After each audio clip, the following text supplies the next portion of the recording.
আসসালামু আলাইকুম এভরিওয়ান, আশা করি সবাই ভালো আছেন, সুস্থ আছেন। আমার কবুতরের লফটে আসলাম, যেটা আমি আমার ছাদের উপরে বানাইছি। তো প্রথমেই ঢোকার পরে দরজাটা আটকিয়ে দেব। আমার এই লফটে আপনার কবুতরের পাশাপাশি আমি কিছু বাজিগার ছিল আমার এক জোড়া। তো বাজিগরগুলা এখানেই ছিল, আর এখানে আপাতত নতুন শুরু করার কারণে 2টা খোপ আছে, 4 জোড়া থাকা যাবে। কিন্তু আমার মূলত 3 জোড়া আর 1 জোড়া বাজিগার আছে। সেখানে আমার বাজিগারের বাচ্চাও আছে 1 জোড়া, সেটা নিচে রাখা হয়েছে। এখন সকালবেলা এসেই আমি কবুতরগুলোকে খাবার দেব। তো তার জন্য সর্বপ্রথম পানির পাত্রগুলো আমি ঠিক করে পানি ফেলে দেব।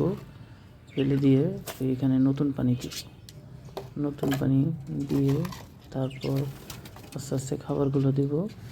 প্রতিদিনই নতুন করে সকালবেলা পানি আমি দেই, কারণ সকালবেলা ওই আগের পানি থাকলে সেটা কবুতর খেতে চায় না ভালোভাবে।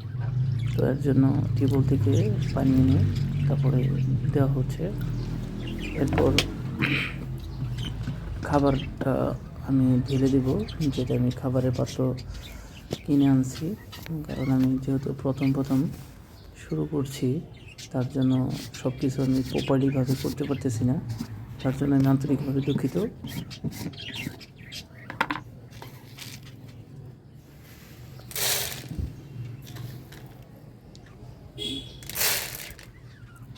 খাবার দেওয়া শেষ, এখন এটা আটকিয়ে রেখে দেব।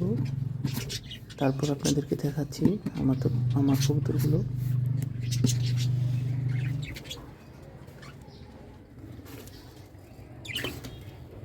এই যে আমার কবুতরগুলো এখানেই আছে, সবগুলো 3 জোড়া।